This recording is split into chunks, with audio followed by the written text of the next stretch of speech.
Hi, I'm Douglas Yo. I'm very happy to be here with the United States Navy Band to talk about the music, life, and work of Nathaniel Davis. Nathaniel Cleophas Davis was born in Nashville in 1888, and that wasn't so long after the end of the American Civil War.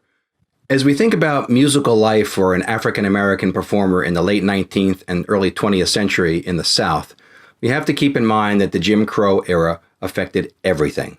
Black musicians could perform both for white or black audiences, but never mixed audiences.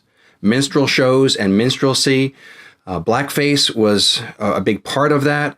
Caricatures in vaudeville shows. So we look at the kind of music that Nathaniel Davis was involved in, and he stayed mostly away from the minstrel show genre. He went more towards another area where African-American performers could work, which was in the circus. He played in a number of circus bands, including one he organized himself. And in fact, he played in P.G. Lowry's circus band, which was the first band of all African Americans to play for sideshows at the Ringling Brothers and Barnum and Bailey Circus.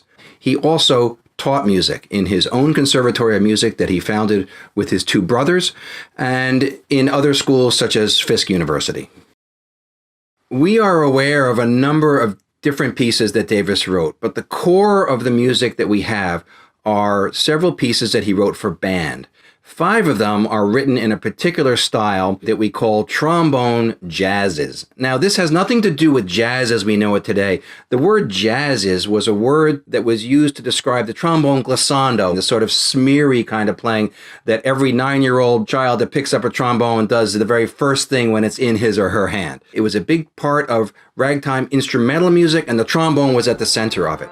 We have 5 pieces by Davis written between 1916 and 1921, and these are all ragtime pieces that use the trombone glissando in a big way. It was a part of that evolutionary process. From cakewalk to ragtime to jazz, the trombone was a central element of this.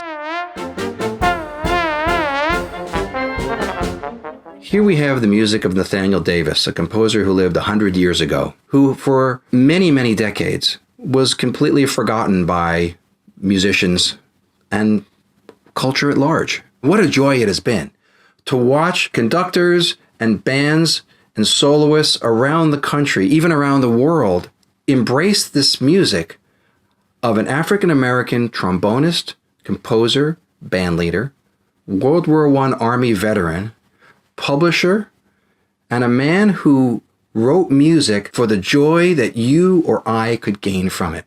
And here we are, 100 years after he wrote his 5 trombone rags, celebrating the life and work of Nathaniel Cleophas Davis.